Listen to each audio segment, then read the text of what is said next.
Right గా bulletin లో details చూస్తే గుంటూరు జిల్లా ఫిరంగిపురంలో దారుణం చోటు చేసుకుంది. ఇద్దరు చిన్నారులపై మారుతల్లి కర్కశత్వం ప్రదర్శించింది.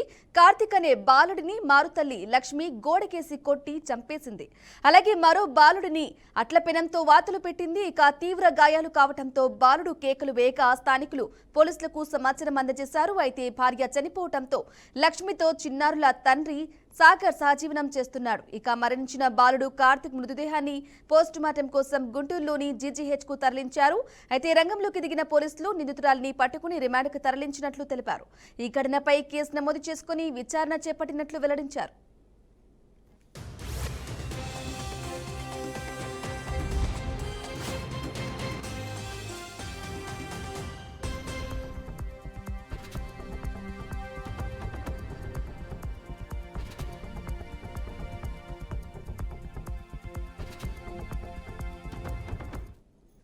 ఇదే విషయానికి సంబంధించి పూర్తి సమాచారం మా ప్రతినిధి వాసుబాబు అందిస్తారు. వాసుబాబు.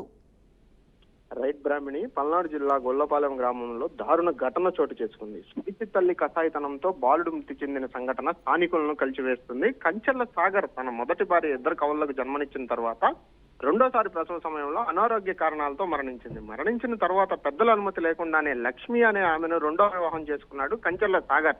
ఈ నేపథ్యంలోనే లక్ష్మికి సాగర్ కి కూడా ఒక పాప అయితే జన్మించింది. సవితి తల్లి అయిన లక్ష్మి సాగర్ మొదటి భార్య సంతానమైన ఇద్దరు కవలను చిత్రహింసలకు గుర్తించేది.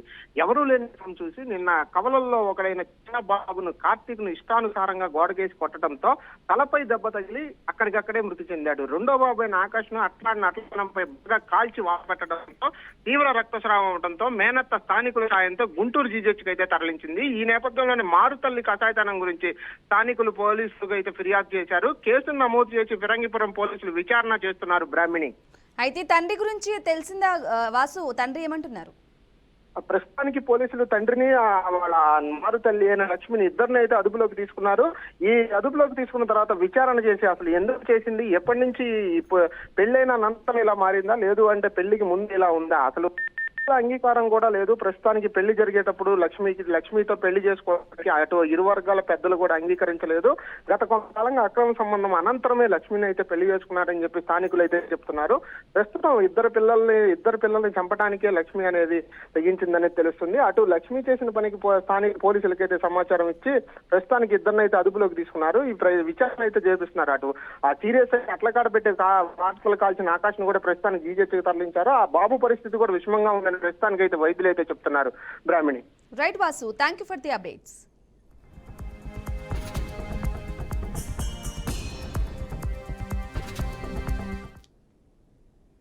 ప్రజా సంక్షేమం, రాష్ట్ర అభివృద్ధి కోసం నిరంతరం శ్రమిస్తున్నామని తెలంగాణ సీఎం రేవంత్ రెడ్డి అన్నారు. ప్రపంచ స్థాయిలో హైదరాబాద్ కు గుర్తింపు తీసుకురావాలని యత్నిస్తున్నామని చెప్పారు. ఇక నగరంలోని రవీంద్ర భారతిలో నిర్వహించిన ఉగాది వేడుకల్లో సీఎం పాల్గొని మాట్లాడారు. ప్రజలంతా సుఖ సంతోషాలతో ఉండాలని ఆకాంక్షిస్తున్నామని తెలిపారు. భట్టి విక్రమార్క ప్రవేశపెట్టిన రాష్ట్ర బడ్జెట్ షడ్రుచుల కలయికగా ఉందన్నారు. ఆదాయం పెంచాలి, పేదలకు పంచాలనేదే ఆయన ఆలోచనని పేర్కొన్నారు. ఇక బడ్జెట్లో విద్య, వైద్యం, మౌలిక సదుపాయాలకు అధిక నిధులు కేటాయించామన్నారు. పెట్టుబడులు రావాలంటే శాంతి భద్రతలు అదుపులో ఉండాలని, దేశానికి తెలంగాణ ఆదర్శంగా ఉండేలా రాష్ట్రాన్ని తీర్చిదిద్దామని స్పష్టం చేశారు. మూసీ ప్రక్షాళన, ఫ్యూచర్ సిటీ నిర్మాణానికి యత్నిస్తున్నామని తెలిపారు. ఫ్యూచర్ సిటీ ప్రజలు నివసించే నగరమే కాదు, పెట్టుబడుల నగరమన్నారు. లక్షలాది మందికి ఉపాధి కల్పించేలా ఫ్యూచర్ సిటీ నిర్మాణం ఉంటుందని స్పష్టం చేశారు. అభివృద్ధి జరుగుతున్నప్పుడు కొన్ని అడ్డంకులు తప్పవని, ఏ విధానానికి 100% ఆమోదం ఉండదని స్పష్టం చేశారు. రాష్ట్రాన్ని దేశానికి ఆదర్శంగా నిలబెట్టే విధంగా తెలంగాణ రైజింగ్, ఈ దేశంలోనే తెలంగాణ ఒక వెలుగు వెలగాలి, దేశ ప్రజలకు ఆదర్శంగా ఉండాలి. హైదరాబాదు నగరం అంటే ప్రపంచ స్థాయిలోనే ఈ నగరానికి గుర్తింపు ఉండాలని చెప్పి ఈరోజు మన ప్రభుత్వం ప్రయత్నం చేస్తున్నది.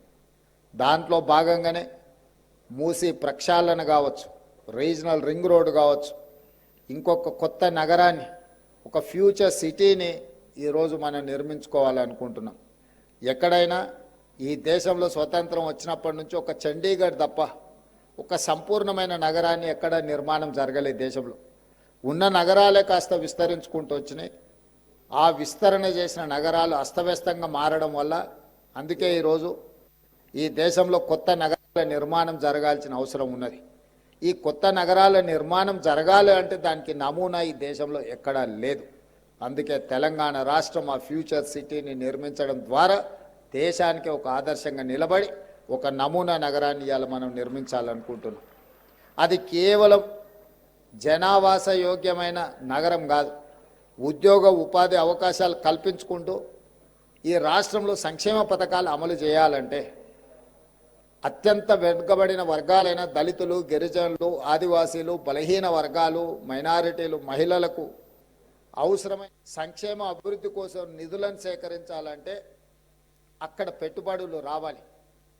ఆ పెట్టుబడుల ద్వారా రాష్ట్ర ఆదాయం పెరగాలి. అందుకే అది ఒక పెట్టుబడుల నగరంగా, అక్కడ ప్రజలు నివసించే నగరమే కాదు, అక్కడ మయన్మార్తో పాటు థాయిలాండ్లో 12 నిమిషాల వ్యవధిలోనే సంభవించిన 2 భారీ భూకంపాలు తీవ్ర విషాదాన్ని మిగిల్చాయి.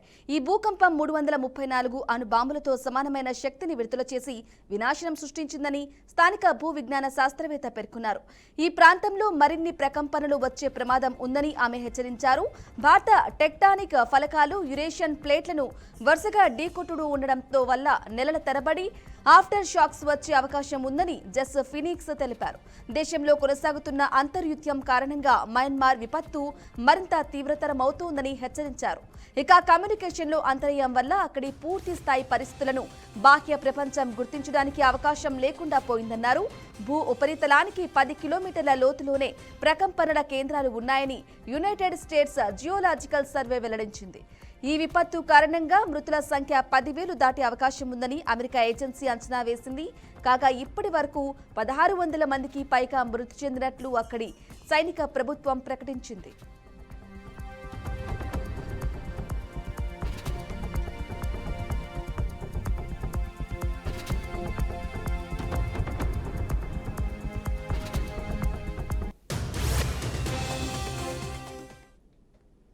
సీఎం చంద్రబాబును టీటీడీ చైర్మన్ బిఆర్ నాయుడు కలిశారు. ఉగాది పండుగ సందర్భంగా టీటీడీ వేద పండితులు సీఎంకు ఆశీర్వచనాలు అందజేసి శుభాకాంక్షలు తెలిపారు.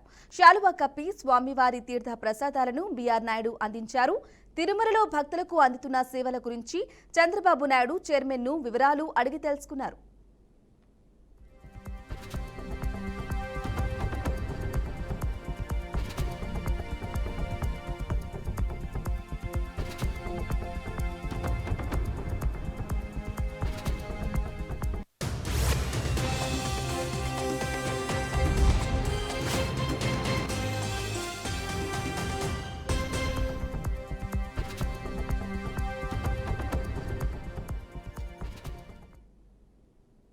నెల్లూరు జిల్లాలో రంగనాయకుల స్వామి ఆలయాన్ని మంత్రి పొంగూరు నారాయణ దంపతులు దర్శించుకున్నారు.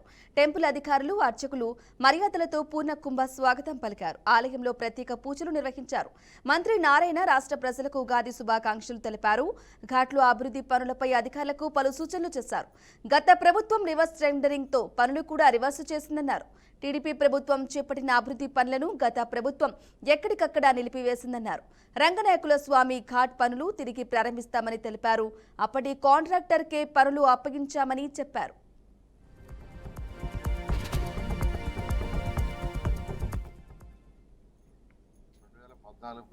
నేను మంత్రిగా ఉన్నప్పుడు అప్పుడు ఇక్కడ ఉన్న పూజారులు భక్తులు అడిగింది ఏంటంటే ఘాటు సైజ్ సరిపోవట్లేదు సార్, పెద్ద ఘాటు కట్టమంటే ఒక చక్కటి ఘాట్ని డిజైన్ చేసాము. దాన్ని అప్పుడు మొదలు పెట్టడం జరిగింది. సో ప్రభుత్వం మారటం వల్ల అది అసంపూర్ణంగా వదిలేశారు. అయితే మళ్ళీ ఇప్పుడు దాన్ని కంప్లీట్ చేయాల్సిన బాధ్యత ఖచ్చితంగా ఒక మంత్రిగా నాకు ఉంది. దాని మీద ఈరోజు అధికారులతోనూ ప్రజాప్రతినిధులతోనూ ఈ యొక్క టెంపుల్ యొక్క అధికారులతో మరియు పూజారులతో అందరితో కూర్చొని డిస్కస్ చేసాం ఏం చేయాలని. ఒక 4 నెలలు ఇది పూర్తయ్యేటట్టుగా చేయాలని అధికారులకు ఆదేశించాను. ఖచ్చితంగా దీన్ని కంప్లీట్ చేస్తాం. అదేవిధంగా ఇంకా కొన్ని సమస్యలు చెప్పారు వాళ్ళు, దాన్ని కూడా సాల్వ్ చేస్తామని చెప్పాం. ఏదేమైనప్పటికీ టెంపుల్స్ని కాపాడాల్సిన అవసరం ఉంది. అది ప్రభుత్వం యొక్క బాధ్యత. అందుకనే 2014-19లో ఇటువంటి టెంపుల్స్, ఇది చాలా పురాతనమైన టెంపుల్. రంగనాథ స్వామి టెంపుల్ అంటే చాలా చాలా పురాతనమైనది.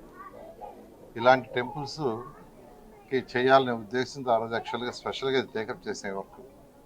తర్వాత గత ప్రభుత్వం దాన్ని మళ్ళా చేసిన వర్క్ని మిగతా వర్క్ని రివర్స్ టెండరింగ్ అని రివర్స్ చేసింది. రివర్స్ టెండరింగ్ అని ముందు పోతే సంతోషమే. సరే, ఏదేమైనా ముఖ్యమంత్రి గారు నారా చంద్రబాబు నాయుడు గారు యాక్చువల్గా రావటం, ఈ రివర్స్ టెండరింగ్ సిస్టమ్ తీసేయటం జరిగింది. దానివల్ల ఎటువంటి ఉపయోగం లేదు, ఎందుకంటే వర్క్స్ అన్ని డిలే అవుతున్నాయి.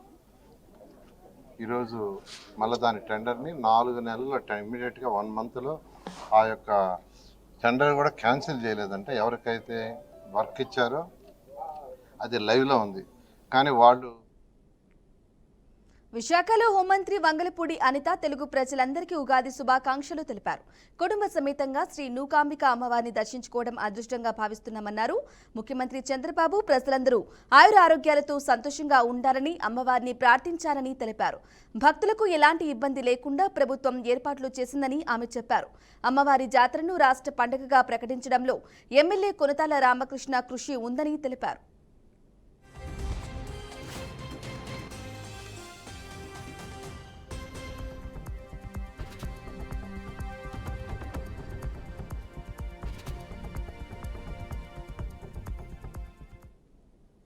రాష్ట్రాల్లో ఉన్న తెలుగు ప్రజలకి, ప్రపంచవ్యాప్తంగా ఉన్న తెలుగు వాళ్ళందరికీ కూడా ఉగాది శుభాకాంక్షలు తెలియజేసుకుంటూ అందరూ కూడా ఆయురారోగ్యాలతో అష్టైశ్వర్యాలతో మంచిని పంచుతూ ఉండాలని మనస్ఫూర్తిగా కోరుకుంటూ ఈ సంవత్సరం మన రాష్ట్రంలో అమరావతి పనులకి ఎటువంటి ఆటంకం కలగకుండా పోలవరం పనులు పూర్తి చేసుకుంటూ ఈ రాష్ట్ర అభివృద్ధికి సంక్షేమం గురించి ఏదైతే పాటుపడుతున్నారో మా ఎన్డీఏ కూటమి సీఎం నారా చంద్రబాబు నాయుడు గారికి ఆయురారోగ్యాలు ఇవ్వాలని, అదేవిధంగా రాష్ట్రంలో ప్రజలందరూ సుఖ సంతోషాలతో ఉండాలని మనస్ఫూర్తిగా కోరుకుంటూ లా అండ్ ఆర్డర్ విషయంలో కూడా అంతా మా కట్టడిలో ఉండాలని మనస్ఫూర్తిగా కోరుకుంటూ ఈ రోజు మీ అందరికీ కూడా మరొకసారి ఉగాది శుభాకాంక్షలు తెలియజేసుకుంటున్నానండి. ముఖ్యంగా అనకాపల్లి నూకాలమ్మ టెంపుల్, నూకాంబిక టెంపుల్ అంటేనే అందరికీ కూడా ఇలవేల్పు, ఉత్తరాంధ్రకే ఇలవేల్పైన అమ్మవారి జాతర మనకి 4 రోజుల పాటు ఇక్కడ కొనసాగటం. ఈ రోజు నిన్న కొత్త అమావాస్య, ఈ రోజు ఉగాది సందర్భంగా ఈ రోజు నా కుటుంబ సమేతంగా ఇక్కడికి వచ్చి అమ్మవారి దర్శనం చేసుకోవడం, అమ్మవారి దీవెనలు అందుకోవడం కూడా చాలా అదృష్టంగా భావిస్తున్నాను. అమ్మవారి ఆశీస్సులు అందరికీ కూడా ఉండాలని, మెండుగా ఉండాలని మనస్ఫూర్తిగా కోరుకుంటూ ఇక్కడ వచ్చిన ప్రతి ఒక్క భక్తులు కూడా ఎటువంటి ఇబ్బందులు లేకుండా చూసుకునే బాధ్యత కూడా గవర్నమెంట్ తీసుకుంటుంది. అదేవిధంగా పోలీస్ సిబ్బంది కూడా అన్నిటికీ కూడా సహకరిస్తున్నారు. ఎవరికి ఏ ఇబ్బంది లేకుండా చూసుకునే బాధ్యత కూడా కమిటీ వరకు. అదేవిధంగా ఈ సంవత్సరం ఇంత పెద్ద ఎత్తున చేయడానికి గల కారణాలు కూడా మన ఎమ్మెల్యే గారు కొనతాల రామకృష్ణ గారి కృషి కూడా ఇందులో ఉంది. దట్టు ఈ రోజు గవర్నమెంట్ కి కూడా అనకాపల్లి వాసిగా, అనకాపల్లి జిల్లా మంత్రిగా నేను నారా చంద్రబాబు నాయుడు గారికి సీఎం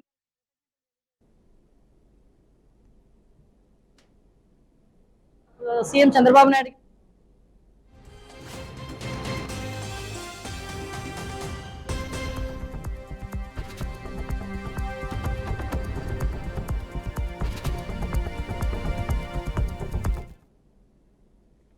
రైట్, బ్రేకింగ్ న్యూస్ చూస్తున్నాం. టిఫిన్ తిన్న వినియోగదారులకు చట్నీలో బల్లి రావడంతో ఒక్కసారిగా కంగు తిన్నారు. ఈ ఘటన జోగులాంబ గద్వాల్ జిల్లాలో చోటు చేసుకుంది. హోటల్ నుండి టిఫిన్ పార్సెల్ తీసుకుని చట్నీ తిన్న బాధితులు వాంతులు చేసుకున్నారు. దీంతో వారిని చికిత్స కోసం ప్రభుత్వ ఆసుపత్రికి తరలించారు. ఇక నిర్లక్ష్యంగా వ్యవహరించిన హోటల్ యజమానిపై చర్యలు తీసుకోవాలంటూ బాధితులు ఆరోపించారు. వినియోగదారులు ఇచ్చిన ఫిర్యాదు మేరకు హోటల్ను పరిశీలించి యజమానిని అదుపులోకి తీసుకున్నారు. టిఫిన్ సెంటర్ను సీజ్ చేసినట్లు ఎస్ఐ కళ్యాణరావు తెలిపారు. ఇడ్లీ దోశ 2 తెచ్చుకున్నాం. అందులో బల్లి పడింది, కొన్ని సింటమ్స్ ఉన్నాయి. అందుకని చెప్పి ప్రికాషన్స్ కోసం డాక్టర్ చూపించడం జరిగింది. డాక్టరు మెడిసిన్స్ ప్రిస్క్రైబ్ చేసిండో అవి కూడా వాడుతున్నాం. ఇవన్నీ థ్యాంక్ యూ. ఇలాంటివి ఇంకొకసారి జరగకుండా మీరే కొంచెం ప్రాపర్ గైడెన్స్ ఇవ్వాలి అందరికీ. టిఫిన్ తీసుకోమని 8 months ప్రెగ్నెంట్. గద్వాల పట్టణానికి చెందిన శ్రీనివాస్ రెడ్డి అనే వ్యక్తి భీమ్నగర్లో ఉన్న హమాద్ హోటల్లో ఇడ్లీ వడ టిఫిన్ తీసుకొని ఇంటికి వెళ్ళడం జరిగింది. పార్సల్ తీసుకొని వెళ్ళడం జరిగింది. దాంట్లో తింటుండగా ఒక బల్లి, ఈ చట్నీలో ఒక బల్లి కనిపించింది. చనిపోయిన బల్లి కనిపించింది.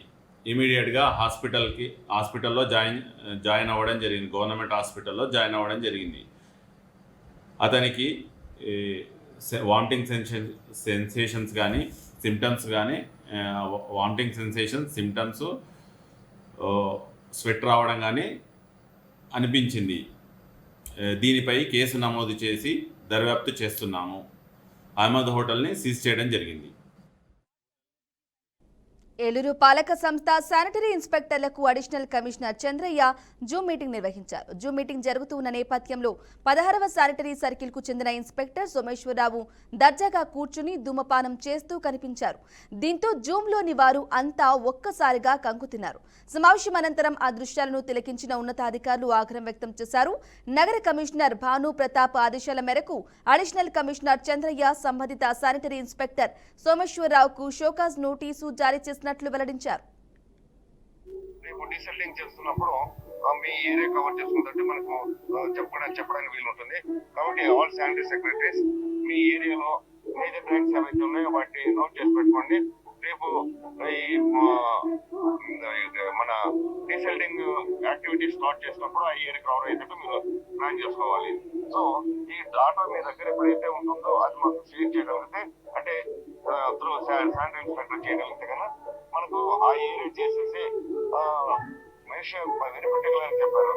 ఈ డీసెల్టింగ్ చేయాలి. రేపు రైనీ సీజన్ లో ఎక్కడన్నా వాటర్ స్టాగ్నేషన్స్ కానీ ఇవి కనిపించకూడదు అనేది ఒకటి చెప్పడం జరిగింది. కాబట్టి మనము ఉచిత పాస్ల కోసం హైదరాబాద్ క్రికెట్ అసోసియేషన్ తమను తీవ్ర ఒత్తిడికి గురి చేస్తుందని అధ్యక్షుడు జగన్మోహన్ రావు పలుమార్లు బెదిరించారని, ఇలాగైతే తాము హైదరాబాద్ వదిలి వెళ్లిపోతామని సన్ రైజర్స్ హైదరాబాద్ హెచ్చరించింది. ఈ మేరకు హెచ్సిఏ కోశాధికారికి ఎస్ఆర్హెచ్ ప్రతినిధి లేఖ రాశారు. కోరినన్ని పాస్లు ఇవ్వనందుకు ఇటీవల కార్పొరేషన్ బాక్స్ కు తాళాలు వేసిన విషయాన్ని లేఖ ద్వారా సన్ రైజర్స్ బయటపెట్టింది. మ్యాచ్ ప్రారంభం కావడానికి గంట ముందు వరకు దాన్ని తెరవలేదని తెలిపింది. మ్యాచ్ మొదలవబోతూ ఉండగా ఇలా బ్లాక్మెయిల్ చేయడం అన్యాయమని చెప్పింది. ఇలాంటి పరిస్థితుల్లో సమన్వయంతో పనిచేయడం కష్టమని పేర్కొంది. దీన్ని సంఘం దృష్టికి కూడా తీసుకొచ్చామని, అధ్యక్షుడిని ప్రవర్తనను బట్టి చూస్తే ఈ స్టేడియంలో సన్ రైజర్స్ ఆడటం ఇష్టం లేనట్టుగా ఉందని పేర్కొంది. అదే ఉద్దేశమైతే బీసీసీఐ తెలంగాణ ప్రభుత్వంతో సంప్రదించి మరో వేదికకు మారిపోతామని పేర్కొంది. ఇక 12 ఏళ్లుగా హెచ్సిఏతో కలిసి పనిచేస్తున్నామని, గత 2 ఏళ్ల నుంచి వేధింపులు ఎదురవుతున్నాయన్నారు. ఇక ఈ సమస్య పరిష్కారానికి హెచ్సిఏ అఫెక్స్ కౌన్సిల్ సభ్యులతో ఒక సమావేశం ఏర్పాట్లు చేయాలని ఎస్ఆర్హెచ్ జనరల్ మేనేజర్ లేఖలో పేర్కొన్నారు.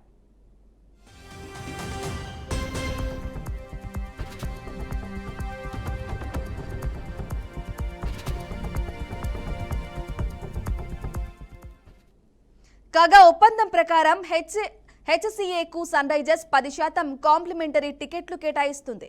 50 సీట్ల సామర్థ్యం ఉన్న F12A కార్పొరేట్ బాక్స్ టికెట్లు కూడా అందులో భాగమే. కానీ ఏడాది సామర్థ్యం 30 మాత్రమేనని, అదనంగా మరో బాక్స్లో 20 టికెట్లు కేటాయించాలని హెచ్సిఏ అడిగినట్లు తెలిసింది. దీనిపై చర్చిద్దామని సన్ రైజర్స్ చెప్పగా, గత మ్యాచ్ సందర్భంగా F3 బాక్స్ కు తాళాలు వేశారు. అదనంగా మరో 20 టికెట్లు ఇస్తే తప్ప దాన్ని తెరవమంటూ బెదిరింపులకు పాల్పడినట్లు సమాచారం. ఈ నేపథ్యంలోనే ఇప్పుడు సన్ రైజర్స్ లేఖ రాసింది.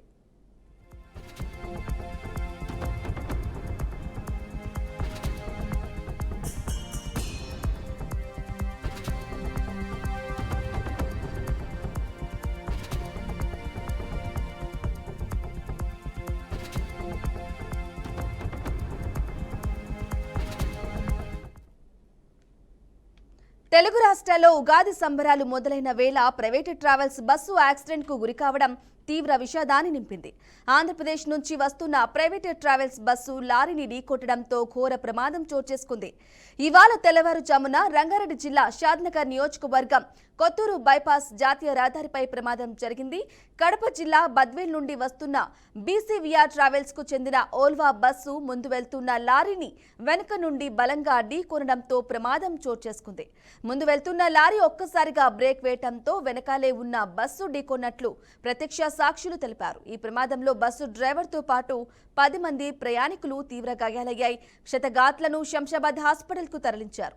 ఇక బస్సు క్యాబిన్లో ఇరుక్కుపోయిన డ్రైవర్ను పోలీసులు చాలాసేపు శ్రమించి క్రేన్ వెల్డింగ్ కట్టెల సాయంతో బస్సు ఫ్రేమ్ ను తొలగించి వెలికి తీశారు. పండుకొని ఉన్నాం కదా, అద్దాలన్నీ పగిలిపోయినాయి లోపల. ఓకే, అద్దాలకు ఈ కన్ను. ఓకే, ఇక్కడ హైదరాబాద్ వెళ్తారా మీరు? హైదరాబాద్. ఎక్కడి నుండి వస్తుంది బస్ ఇది? బద్వేల్ నుంచి. బద్వేల్ నుంచి. ఓకే, బద్వేల్ నుంచి హైదరాబాద్ వస్తాం. బద్వేల్ నుంచి హైదరాబాద్. ఓకే, ఎలా జరిగింది ఇది? దీని వెనకాల మేము వస్తున్నాం, వెళ్తా 4 డేస్లో అయిపోయినా. ఓకే, స్లో అయిపోయాడు. మా మనిషి ఆడికి బ్రేక్ కొట్టినాడు, అది కంట్రోల్ కాలేదు, వచ్చి కొట్టేది. మీరు బండి కిన్నరా? బండి క్లీనర్. నేను ఇంతసేపు లోపలనే పడుకొని ఉన్నా. ఓకే. మెలకు వచ్చింటే వాటర్ తాగుదామని బయటకు వచ్చిన అప్పట్లో. ఎట్లా జరిగింది ఇది? ఎట్లా జరిగింది ప్రమాదం? పేదలకు ఉగాది రోజున సీఎం చంద్రబాబు శుభవార్త చెప్పారు. ఆర్థికంగా ఇబ్బందుల్లో ఉన్న పేద కుటుంబాలను ఆదుకునేందుకు సీఎం సహాయ నిధి ఫైలుపై తొలి సంతకం చేశారు. 38,000 కోట్ల విడుదలకు ఆమోదం తెలిపారు. దీంతో 3,456 మంది పేదలకు లబ్ధి కలగనుంది.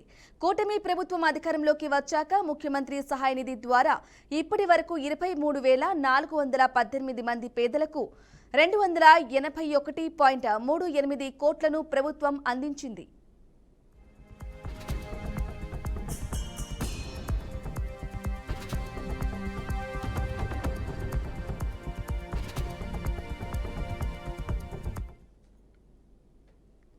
సూర్యాపేట జిల్లా హుజూర్ నగర్ లో రేపు రేషన్ షాపుల్లో సన్నబియ్యం పంపిణీ కార్యక్రమాన్ని సీఎం రేవంత్ రెడ్డి ప్రారంభించబోతున్నారు. ఈ కార్యక్రమానికి రాష్ట్ర పౌర సరఫరాల నీటిపారుదల శాఖ మంత్రి ఉత్తమ్ కుమార్ రెడ్డి, మంత్రులు, ఎమ్మెల్యేలు హాజరవుతున్నట్లు అధికారులు తెలిపారు.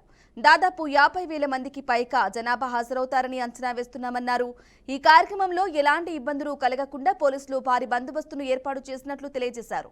సభకు విచ్చేసిన ప్రజలకి ఎలాంటి అసౌకర్యాలు కలగకుండా చూడాలని వివిధ శాఖల అధికారులకు జిల్లా కలెక్టర్ సూచించారు.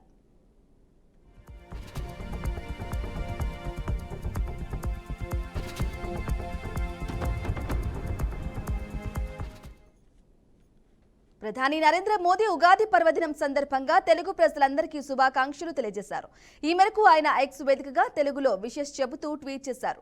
ఇది ఆశ, ఉత్సాహాలతో ముడిపడి ఉన్న ఒక ప్రత్యేక పండగ అని, ఈ కొత్త సంవత్సరం ప్రతి ఒక్కరి జీవితాల్లో ఆనందాన్ని, శ్రేయస్సును, విజయాలని తీసుకురావాలని ప్రార్థిస్తున్నానని పేర్కొన్నారు.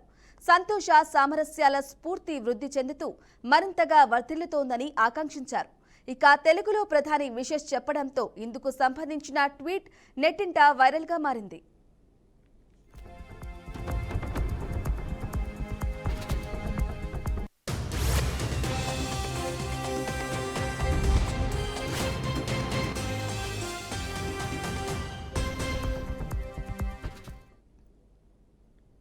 విజయవాడ ఇంద్రకీలాద్రిపై వసంత నవరాత్రి మహోత్సవాలు ప్రారంభమయ్యాయి.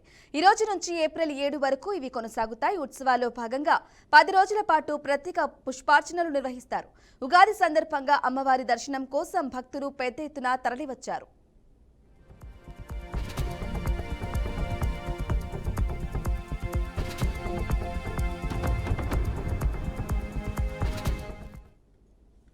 ఇవే పడుకున్న bulletin updates. Stay tune BRK news Telugu సత్తా.